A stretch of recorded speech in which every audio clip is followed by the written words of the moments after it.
하나님의 말씀은 요한복음 8장 1절에서 11절 말씀입니다. 요한복음 8장 1절 11절 157페이지입니다.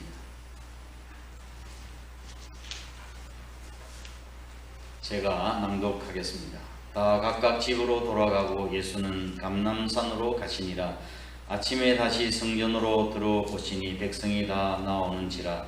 앉아서 그들을 가르치시더니 서기관들과 바리새인들이 음행 중 잡힌 여자를 끌고 와서 가운데 세우고 예수께 말하되 선생이여, 이 여자가 간음하다가 현장에서 잡혔나이다.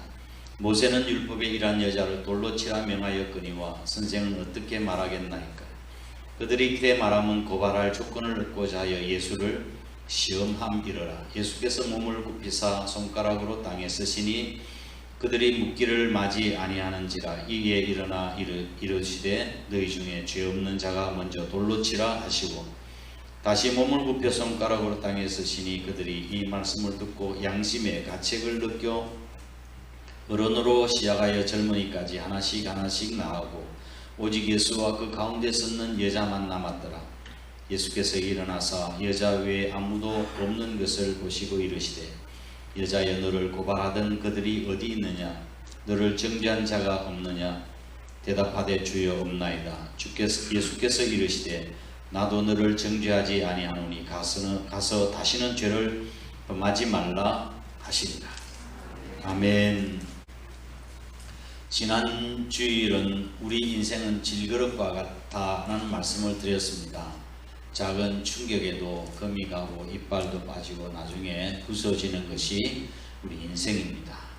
오늘은 질그릇 같은 그 인생을 하나님이 얼마나 그럼에도 불구하고 소중하게 다루시는가에 대해서 말씀드리려고 합니다. 오늘 설교의 제목이 뭡니까? 깨어진 그릇도 소중하게 다루십니다.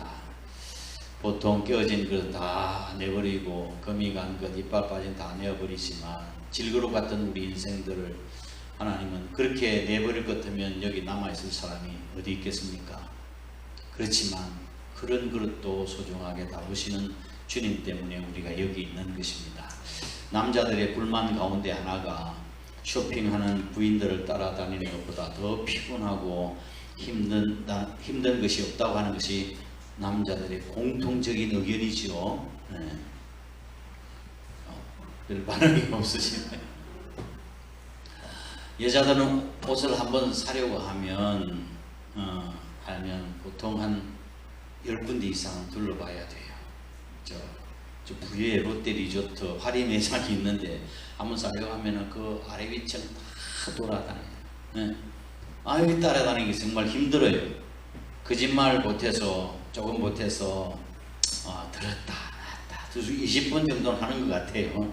그리고 입어봤다 벗었다가 근데 그리고 오늘 또 사는 것 아니고 집에 가서 내일 생각해보고 그 다음날 또 가서 팔렸나 안 팔렸나 보고 옷을 하나 사는데 그렇게 며칠이 걸리는 것 같아요. 우리 집사람이 그렇다는 말은 절대로 아니에요. 가끔 시장에도 한번 가봅니다. 사람들은 생선, 과일을 고르는데 일일이 확인해보고 깨끗하고 흠없는 것을 사는데 시간이 그렇게 걸립니다. 사람들은 흠없고 좋지 못한 걸 다 이렇게 밀어내고 내는 모습을 보면서 저는 이런 생각이 듭니다. 저 생선이 처음 잡혔을 때 눈도 저같이 반짝반짝 빛나고 과일도 신선하고 했을 텐데 시간이 지나게 되니까 저렇게 무너지고 허물어지는구나. 흠집이 나고 말씀이죠. 우리 인생이 그렇다는 것을 느끼게 되었습니다. 그런데 우리 인간은 흠이 있고 상처가 나는 물건을 다 밀어내 놓지만 하나님은 상처난 그릇, 깨어진 그릇도 버리지 아니하시는 분이십니다. 오늘 본 말씀이 이 사실을 보여주고 있는 거예요. 한 번은 예수님 서기관들과 바리새인들이 간음 중에 잡힌 여자를 끌고 와서 예수님께 이렇게 묻습니다. 선생님, 예수 선생이여, 이 여자가 간음하다가 현장에서 잡혔나이다. 모세율법에는 이 여자를 돌로 쳐 죽이라고 했는데 당신은 뭐라고 말씀하겠습니까? 라고 물었습니다. 이것은 예수님의 견해를 물은 것이 아니라 예수님을 고발하고자 그런 판은 시험하려고 하는 것이었습니다. 먼저 돌로 치라고 하면은 어떻게 되겠어요? 지금까지 예수님께서 사랑을 이야기하신 분 아닙니까? 사랑을 이야기하시는데 돌로 쳐 죽이라고 하면은 그 교훈에 대한 이유를 배반적인 것이고, 사형 판결은 로마 정부의 허락 없이 할 수 없는 거예요. 그러니까 법에 따라서 하는데 허락 없이 돌로 치라고 이야기한다면 이게 법도 없이 로마 법에 따라 살인 교사죄로 이제 로마 당국에 고소가 되는 것이죠. 그리고 만약에 돌로 치지 마라 그렇게 이야기한다면 그들이 신앙하고 있는 모세 율법을 어기는 거라고요. 그래서 사실 이 참 난처한 상황이었는데 예수님께서는 이 유대인들의 서기관들과 바리새인들의 저의 그 숨은 뜻을 아시고 너희 중에 죄 없는 자가 먼저 돌로 치라고 그렇게 말씀하시자, 저도 양심의 가책을 받고 슬그머니 돌을 다 내려놓고 다 떠나고 말았습니다. 여자여, 너를 정죄하는 자가 있느냐? 없나이다. 나도 너를 정죄하지 아니하노니 가서 다시는 죄를 범하지 말라. 이렇게 말씀하셨습니다. 버려진 여인, 깨어진 여인, 이 여인도 하나님께서 용서해 주시고 이게 소중하게 다루신 거예요. 이와 같이 우리 주님은 첫 번째로 죄인도 사랑하시는 분이시다 하는 것을 보여줍니다. 의로운 사람을 사랑하시기도 하시고 또한 그렇지만 죄인도 사랑하시는 분이세요. 예수님이 이 땅에 오신 목적이 무엇입니까? 무엇 때문에 오셨습니까? 예수님께서는 당신께서 이 땅에 오신 목적을 이렇게 말씀하셨습니다. 마가복음 2장 17절 말씀해 보면 건강한 자에게는 의원이 쓸데없고 병든 자에게라야 쓸데있느니라. 내가 온 것은 의인을 부르러 온 것이 아니라 죄인을 부르러 왔노라. 예수님께서 오신 목적이 의인을 부르러 온 것이 아니라 죄인들을 부르러 오셨다고 말씀하시는 거예요. 예수님께서는 내가 건강하다, 내가 의롭다, 내가 잘 믿는다 이렇게 생각하는 자들보다 찢기고 상한 심령, 그로 인해서 고통당하는 사람들을 구원하시기 위해서 이 땅에 오신 것입니다. 아멘. 우리는 다 허물 많은 사람들 아닙니까? 다 죄인이죠. 완전한 사람은 없습니다.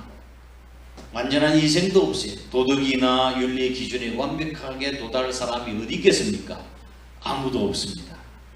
우리는 앞으로 우리를 지으신 그분 앞에 서게 될 텐데, 심판주 되신 하나님 앞에 서게 될 텐데, 그때는 정말 벌거벗은 것같이 우리가 하나님 앞에 서게 될 것이라고 성경은 말씀하고 있습니다. 그때 온전히 설 수 있는 사람이 누구겠습니까? 우리의 생각과 우리 행동과 우리의 말과 모든 것을 다 감찰하시고 아시는 그 하나님 앞에 우리가 설 수 있는 사람이 어디 있겠냐고요? 아무도 없어요. 그때 우리에게 필요한 것이 바로 자비와 사랑과 용서인 것이죠. 지나온 인생들을 돌이켜보면 누구나 죄와 허물과 상처투성이인 우리들의 모습을 발견하게 됐습니다. 이러한 우리들을 구원하시기 위해서, 죄인들을 구원하시기 위해서 예수님이 이 땅에 오셔서 십자가를 지신 줄 믿으시길 바랍니다. 그러므로 하나님은 아무리 큰 죄를 지은 사람이라 한다 할지라도 버리시거나 포기하시거나 소용없다 말씀하지 아니하시고 그들과 가까이 하셔서 회개를 촉구하시고 회개한 자에게 용서를 주시는 분이십니다. 이런 것들을 생각해 볼 때 하나님의 사랑이 나의 죄보다 훨씬 더 크구나 하는 걸 깨닫습니다. 나의 죄가 얼마나 큽니까? 나의 엄청나게 큰 죄임에도 불구하고 산보다 더 높고 저 바다보다 깊은 우리의 허물과 죄이지만 하나님의 사랑은 그보다 더 크다는 것을 말씀해 주시는 거예요. 중세 유명한 최대 신학자요 성자였던 성 어거스틴이 있습니다. 성 어거스틴이 그분이 이제 성직을 받을 때 그는 자기 자신의 그동안 죄의 열매를 숨기지 않고 그대로 안고 앞에 나아갔습니다. 그때 창녀와 장녀와의 사이에서 낳은 아들을 안고 그 성직을 받을 때 데리고 나가는 것입니다. 보통 사람 같으면 다 숨기려고 하지 않겠어요? 응? 그런데도 자기는 그렇게 죄인이었는데도 하나님께서 나를 사랑하셔서 이 성직을 맡겨주셨다고 하며 그런 하나님의 놀라운 사랑을 눈물로 간증하며 했다고 그럽니다. 선하신 하나님은 선하고 훌륭한 사람들도 골라 쓰시지만, 준비되고 선한 사람을 골라 쓰시지만, 그렇다고 해서 상처나고 그 다음에 실패하고 깨어진 그런 인생들도 버리지 아니하시고 하나님께서 고쳐 또 소중하게 다루신다는 것입니다. 누구든지 우리의 있는 모습 그대로 가지고 주님 앞에 넣어 보시면 우리 주님께서 다 용납해 주실 줄을 믿으시길 바랍니다. 아멘. 두 번째로 우리 주님은 죄인도 사랑하시지만 약한 자도 사랑하신다. 이 여인은 약한 자였습니다. 하나님은 스스로 강하다고 자부하는 자를 사용하지 아니하시고 자신의 연약함을 깨닫고 오히려 하나님을 의지하고 하나님이 바라보는 그런 사람들을 강하게 붙들어 주십니다. 나의 연약함을 느끼고 나의 곤고함, 나의 괴로움을 인식하면서 하나님께 더 가까이 가게 될 때 하나님의 강한 능력이 나를 붙들어 주신다고 하는 뜻입니다. 지난주에 말씀드린 것처럼 인생은 이리저리 나돌다가 금이 가고 이빨이 빠지고 그릇과 같다고 말씀드렸는데 한번 깨어지고 부서진 그릇을 부셔버리면 다시 쓰기 어려운 그릇 아닙니까? 하지만 하나님께서는 우리 인생이 한번 상하고 벌레 먹었다고 해서 썩은 과일 버리듯이 버리지 아니하시고 그릇이 금이 갔다고 하고 이빨이 빠졌다고 해서 떼어 던져버리는 분이 아니십니다. 우리 주님은 깨어진 그릇도 소중하게 다루십니다. 아멘. 우리나라 식당에 가보면 제가 실제로 봤어요. 어떤 사람이 막 주인장을 부르는 거예요. 여보 주인장 이렇게. 그래서 봐서 어떻게 해서 손님한테 이렇게 이빨 빠진 그릇을 내놓냐고 막 뭐라고 하는 것을 봤습니다. 우리나라는 그런 예의가 아니죠. 이빨 금이 가고 이빨 빠진 것을 내놨다니. 그런데 중국을 다녀온 사람들이 이야기를 들어보면 오래되고 유명한 식당들은 의뢰 그런 그릇에다가 음식을 내놓는다고 이야기합니다. 이가 빠지고 금이 간 거. 그 식당의 역사와 전통을 이야기해 주는 거래요. 우리 한국 사람들이 그 가서 여 주인장 왜 이런데 이렇게 말하는 사람은 없으면서 우리나라에 와서 그렇게 큰 소리쳐. 아이고. 제가 알고 있는 연세 드신 권사님 한 분이 계십니다. 근데 정신은 맑으시긴 한데 기력이 약하고 젊으셨을 때 중병 치료를 많이 병원 신세를 많이 치셨던 분이세요. 그럼에도 불구하고 오래 장수하시는 게 참 용하다 그런 생각이 들었습니다. 그렇게 권사님이 그렇게 늘 건강치 못하시면서 그렇게 오래 사시는 비결이 뭐냐고 그렇게 물었더니 목사님 깨어진 그릇도 버리지 않고 잘 맞추면 그런 대로 쓸 수 있지 않겠어요? 나 같은 것도 하나님께서 버리지 않고 붙잡아 주셔서 그 은혜에 늘 감사하며 산답니다. 그 덕에 지금까지 버텨왔습니다라고 대답을 했습니다. 하나님께서는 약한 자도 붙들어 주십니다. 스스로 상한 심령을 부둥켜 안고 눈물 흘린 자를 위로해 주시고 그에게 희망과 용기와 새 힘을 주시는 줄 믿으시길 바랍니다. 이런 주님을 만나시기를 주의 이름으로 축원합니다. 세 번째로 하나님께서는 실패한 자도 사랑하시는 분이세요. 실패한 자도. 한 번의 실패가 인생의 실패를 말하는 것은 아니지 않습니까? 오히려 한때의 실패로 인해서 하나님께서 더 좋은 계획을 가지시고 계심을 발견할 때도 있습니다. 실패를 통해서 하나님의 더 큰 능력의 손에 붙들림 받을 수 있는 것이요. 그 대표적인 예가 베드로입니다. 베드로. 밤이 맞도록 그런 고기잡이의 실패를 했지만 그 실패가 예수 그리스도를 만나는 계기가 되었습니다. 그 그물을 깁고 있는 베드로에게 철수하는 베드로에게 저 깊은 곳에 가서 그물을 내려보라고 했습니다. 아니 고기잡이 업의 전문가가 그 깊은 곳이라고 안 던져봤겠습니까? 이것저것 다 던져보지 않았겠습니까? 그런데 다 던져보라고 이야기했습니다. 던져봤더니 그물이 그물 가득 고기가 잡힌 거예요. 그로 인해서 예수 그리스도를 만날 수 있는 계기가 됐어요. 나는 죄인으로서이다. 나를 떠나소서. 베드로야, 네가 앞으로 사람 낚는 어부가 아니라 나를 따라오라. 그러면 고기 잡는 어부가 아니라 사람 낚는 어부가 되게 하리라. 그래서 그를 부르시는 거예요. 그리고 난 뒤에 제자의 삶을 3년 동안 따라다니면서 예수님을 모른다고 붙잡혀 가실 때 3번이나 부인하지 않으셨습니까? 부인하지 않았습니까? 그런 낙심에서 다시 옛날 어부 생활로 돌아간 베드로를 예수님께서 찾아오셔서 다시 회복시켜 주셨습니다. 이런 실패한 베드로를 찾아주시는 거예요. 이후에 베드로는 더 큰 하나님의 사랑을 경험하고 성령의 능력에 의해서 위대하게 쓰임을 받을 수 있었던 사도가 된 것입니다. 사람이 살아가는 동안 때때로 생각지 않는 불행과 두려움과 실패와 슬픔에 빠질 때가 있습니다. 이제 나는 끝났구나. 그렇게 배병만 빠질 때 그런 실패 중에서도 우리 주님은 우리를 만나주시는 분이십니다. 가늠하다가 현장에 잡힌 여인이 그랬습니다. 끝장난 인생이었습니다. 돌에 맞아 죽을 수밖에 없는 실패한 인생이었습니다. 바리새인들과 서기관들은 다 손에 돌을 잡고 그 여인을 칠 준비를 하고 있었습니다. 자신들이 어렵다고 생각하고 죄 지은 이 여인은 마땅히 죽어야 한다고 생각하고 있는 것입니다. 예수님께서는 자신들이 죄를 바라보지 못하는 이런 남의 죄만 바라보는 이중적인 잣대를 가지고 있는 그들을 책망하시며 너희 중에 죄 없는 자가 먼저 돌로 치라고 말씀하셨습니다. 여인은 질그릇같이 깨어진 그릇이었지만 바리새인들의 서기관들의 관점은 달랐습니다. 서기관들과 바리새인들은 이 여인은 죽어 마땅한 폐기 처분해야 될 인생이라고 이야기를 생각했지만 예수님께서는 깨어진 그릇도 소중하게 보시고 다루신 것입니다.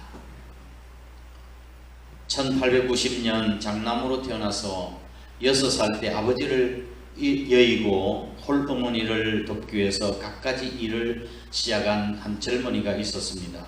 하울랜드 샌더스라는 사람입니다. 이웃 농장일로부터 시작해서 철도, 보험사 영업 등 안 해본 일이 없을 정도로 파란만장한 이력서를 만들어갑니다. 그가 주유소를 이제 처음으로 운영하기 시작했지만 1929년에 미국에 닥친 대공황으로 인해서 파산하고 맙니다. 근데 그는 거기서 다시 주저앉지 않고 두 번째 주유소를 개업하면서 좀 더 새롭게 발전시켰습니다. 장거리 운전 여행자들을 위해서 먹을 음식거리를 준비하기 위해서 레스토랑을 차리고 또 쉴 수 있는 그런 호텔, 모텔도 제공합니다. 사업이 잘 되는 중이었습니다. 그런데 다시 그 레스토랑과 호텔이 화재가 나서 전소하고 말았습니다. 그의 나이가 49세였습니다. 그는 2년 후 다시 더 크게 다시 레스토랑을 다시 또 시작을 했습니다. 그런데 그의 고난은 이것으로 끝이 아니었습니다. 그런데 이제 한참 또 잘되고 빚을 갖고 하고 있는 중에 옆으로 고속도로가 난 것입니다. 옆에 고속도로 하면 옛날 국도는 차들이 안 댕겨요. 그러면 망하는 거예요. 완전히 망하고 말았습니다. 그때 그의 나이가 65세였습니다. 남은 돈이라고는 사회보장금 105달러밖에 남지를 않았습니다. 아내마저 세상을 떠나면서 그는 정신적 공황 상태에 빠지고 말았습니다. 그러던 어느 날 병원 복도에서 청소하는 흑인 아줌마의 찬송 소리가 들려왔습니다. 너를 지키리 아무 때나 어디서나 주 너를 지키리 늘 지켜주시리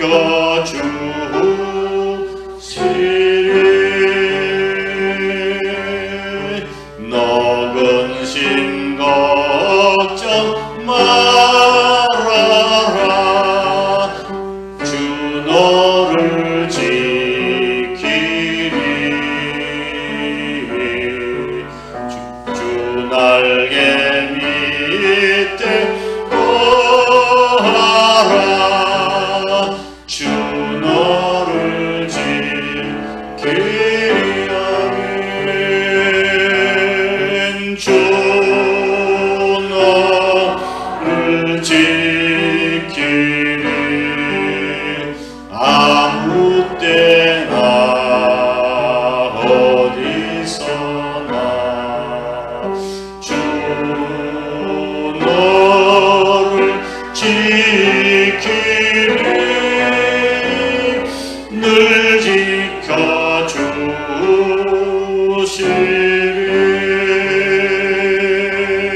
주 너를 지키리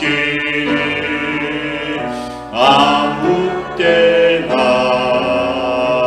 어디서나 주 너를 지키리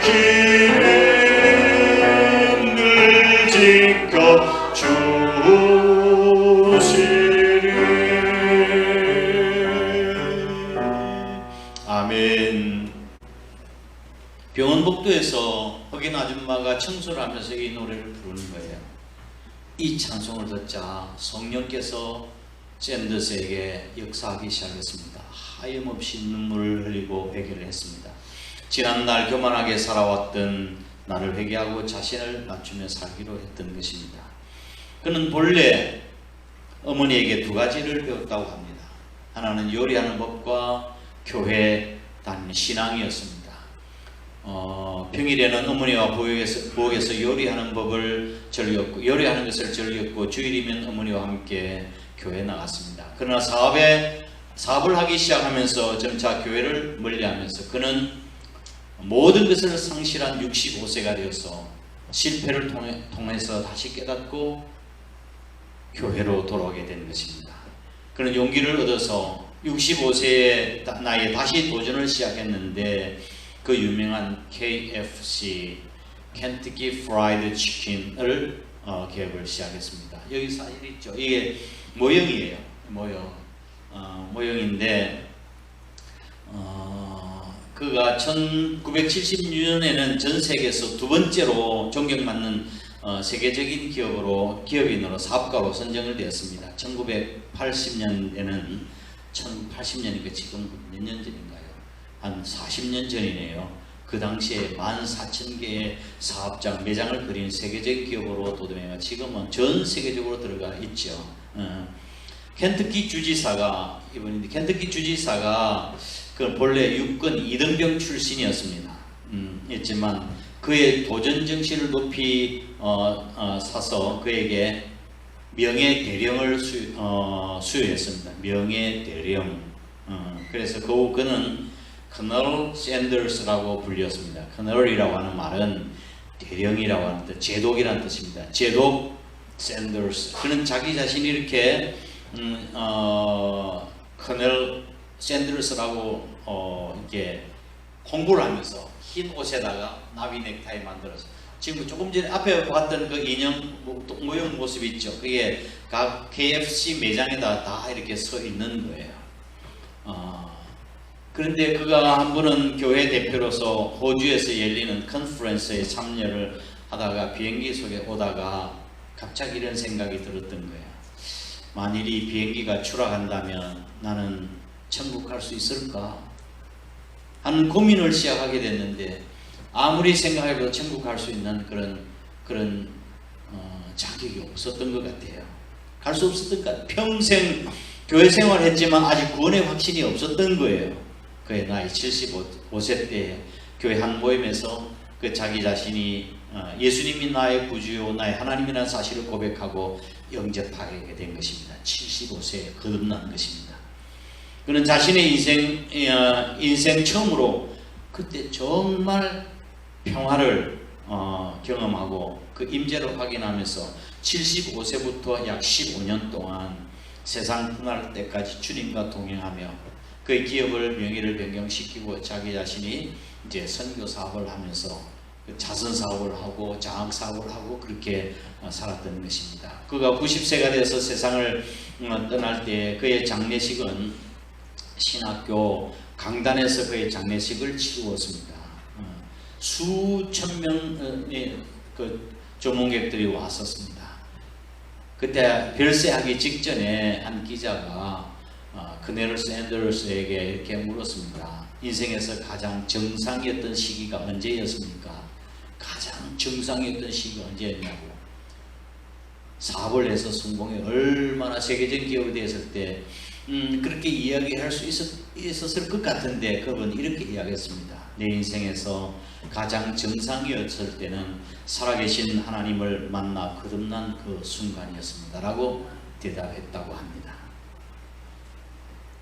하나님 이와 같이 가늠하다 현장에 잡힌 여인처럼 죄인도 사랑하시고 약한 자도 사랑하시고 또한 실패한 자도 소중하게 다루시는 분이십니다. 말씀을 정리하겠습니다. 돌을 집어 들고 서 있었던 서기관들과 바리새인들은 강자였고 심판자였고 의로운 자들이었습니다. 그러나 두려움에 떨고 있는 이 여인은 약자였고 실패자였고 죄인이었습니다. 주님은 어렵다고 생각하고 심판자처럼 행동하는 그들을 물리치시고 수치심과 두려움에 떨고 있었던 여인을 용서해 주셨습니다. 상한 갈 때 끄지 아니하시고 꺼져가는 심지를 끄지 아니하시는 하나님 아버지이십니다. 우리 주님은 우리 인생의 상처와 흠집에도 불구하고 하나님께서는 우리를 사랑하시고 소중히 여겨주시는 줄 믿으시길 바랍니다. 지금 우리의 모습 이대로 아무리 부족하고 허물이 많은 모습이라 한다 할지라도 주님 앞에 그대로 내 모습 이대로 주님 앞에 나온다면 우리 주님께서는 우리를 받으시고 용서해 주실 것입니다. 그러나 주님께서는 한 가지 주의를 환기시켜 주십니다. 이 여인에게 여인에게 주의를 환기시켜 주시는데 죄 없는 자 중에 너희들 중에 죄 없는 자가 먼저 돌로 치러가 다 뿔뿔이 흩어졌습니다. 그리고 난 뒤에 누가 남았습니까? 10절 말씀을 한번 보시기 바랍니다. 10절 예수께서 일어나 나사 여자 외에 아무도 없는 것을 보시고 이르시되 여자여 너를 고발하던 자가 그들이 어디 있느냐 너를 정죄하던 한 자가 없느냐. 그랬더니 뭐라고 대답했죠? 주여 없나이다. 그 상황에서 돌을 들고 칠 수 있었던 분은 바로 예수님밖에 안 계셨습니다. 다 가고 예수님밖에 돌을 칠 수 있는 분이 안 계셨지만 그러나 나도 너를 정죄하지 아니하노니 가서 다시는 죄를 범치 말라고 말씀하셨습니다. 주님께서 흠집이었고 상처투성이인 우리들을 받아주시지만 그 여인을 가늠한 여인을 용서해 주시긴 하셨지만 잘했다 하는 말씀이 아닌 거예요. 좋다고 괜찮다고 하는 말은 아니지. 단순히 하나님의 사랑이 그를 용납한 것이고 우리를 용납한 것뿐이에요. 오스카 와일드가 쓴 그날 이후라고 하는 책이 있는데 예수님께서 이 땅에 계실 때에 많은 사람들에게 은혜와 사랑을 베풀으시고 병자들, 귀신 들린 자들을 눈먼 자들을 고쳐주시고 난 뒤에 그 사람들이 예수님의 은혜를 받고 어떻게 살아가는가 하는지 그 모습을 풍자적으로 묘사한 글이 그날 이후라고 하는 책입니다. 오스카 와일드는 그 책에서 예수님께서 다시 이 땅에 오신 것으로 글을 시작하는데 예수님께서 어느 마을에 들어갔더니 술 주정뱅이가 있었습니다. 한 사람을 만났습니다. 피골이 상접하고 그 술을 한이 많이 들어가지고 손이 벌벌벌 술 기운으로 해서 수전증이 떠는 그런 사람이었습니다. 거의 폐인이나 마찬가지인 모습이었습니다. 예수님께서 그를 찾아가서 형제여 어떻게 하다가 이렇게 되었습니까? 라고 물었습니다. 근데 그는 혀가 꼬부러진 소리로 예수님 당신이었군요. 전에 제가 불구자로 있었을 때에 제 다리를 고쳐주셨죠. 제가 불구자였을 때는 사람들에게 구걸해서 살았지만 이렇게 두 다리를 성하다 보니까 사람들이 동정을 해주지 않았습니다. 그래서 마땅한 직업을 구하려고 했지만 직업도 구하지 할 수 없고 해서 술을 마시기 시작했는데 나도 모르게 이렇게 되었습니다. 예수님이 속이 상해서 또 길을 가다가 어떤 여인을 만났습니다. 여인은 아주 진한 화장을 하고 지나가는 남자들을 유혹하고 있었습니다.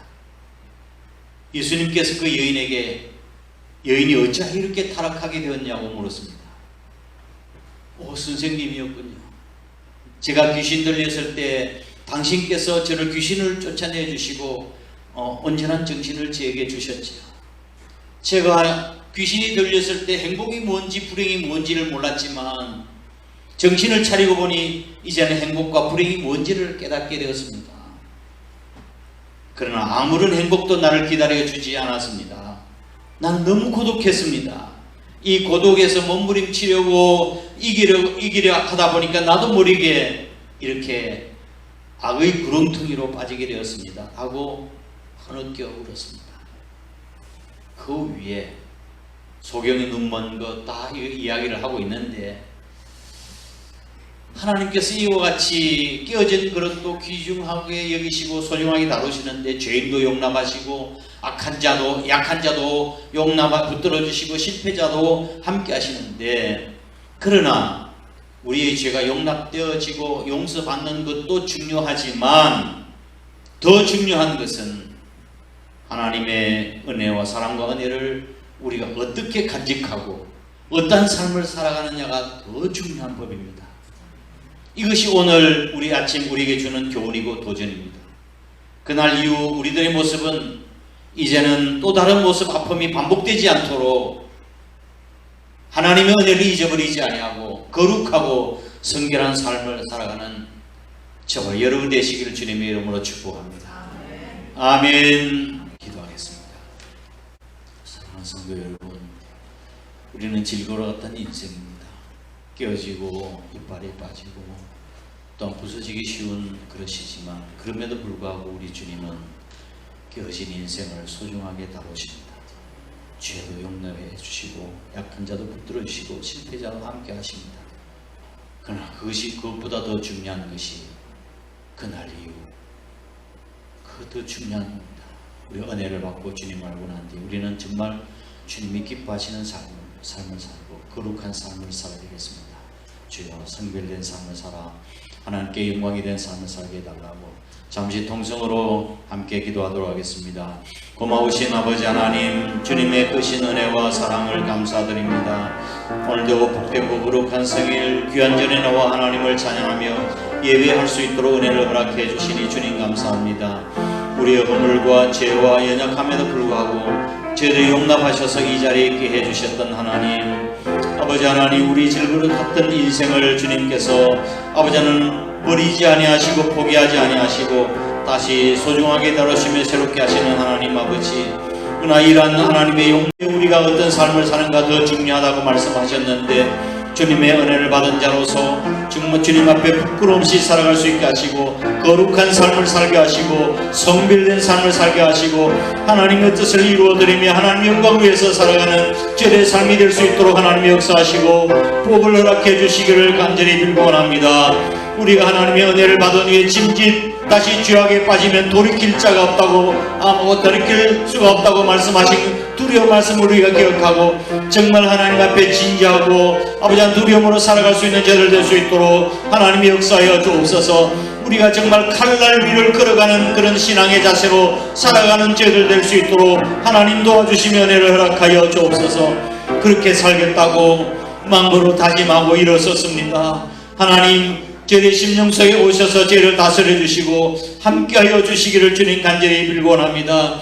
다시 한번 죄악 가운데 빠지지 아니하도록 성령께서 저희를 붙들어 주시고 소유하시고 우리의 생각과 마음과 또 우리 말의 고지를 우리 주님께서 주장해 주셔서 범죄하지 아니하도록 은혜를 베풀어 주시옵소서. 저희 주신 각가지 은혜를 따라 귀한 물질 하나님 앞에 구별되어 드립니다. 소득의 11조와 감사한 예물, 성경 예물, 교회 건축과 차량과 1,000번 예물 드리오리 우리의 마음과 뜻과 정성을 담아 신앙 고백으로 주님 앞에 올려드립니다. 모든 것이 주님으로부터 왔기에 주님의 것임을 고백하고 드리오니 이 물질이 하나님 나라의 창고에 복된 상급으로 쌓여질 수 있도록 인도하여 주시고 저희의 삶 가운데 더 풍성한 은혜와 축복을 허락하여 주옵소서. 우리의 지경을 펴주시고 근심 없게 하시고 터진 웅덩이가 되지 않게 하시고 하나님의 축복을 누리며 기한 전에 열매가 떨어지는 법이 없도록 하나님 우리 저희들을 축복하시고 함께하여 주시옵소서. 하나님, 우리 한사람교회가 시대적 사명을 감당하는 건강한 교회가 될 수 있도록 축복해 주시며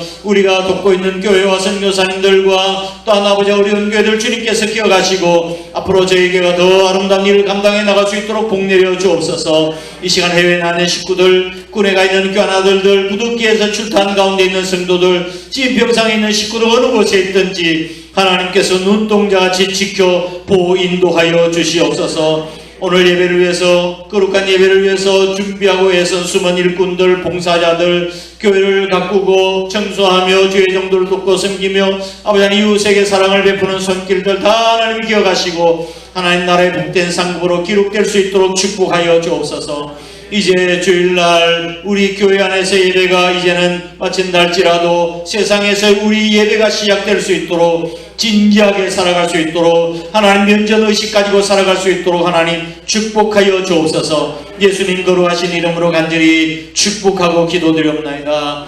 아멘. 이제는 우리 구주 예수 그리스도의 크신 은혜와 하나님 아버지의 극진하신 사랑하심과 성령님의 위로 교통하심이 실패한 인생, 약한 인생, 범죄한 인생들을 버리지 아니하시고 소중하게 다루시며 은혜를 베푸신 하나님의 은혜를 생각하며 그 이후에 우리 하나님 앞에 떨며 두렵게 범죄치 않고 거룩한 삶을 살아서 하나님께 영광된 삶을 살기로 마음으로 다짐하는 거룩한 주의 백성들과 우리 한 사람께 전체 위에 항상 함께 하셨기를 간절히 축원합나이다. 아멘.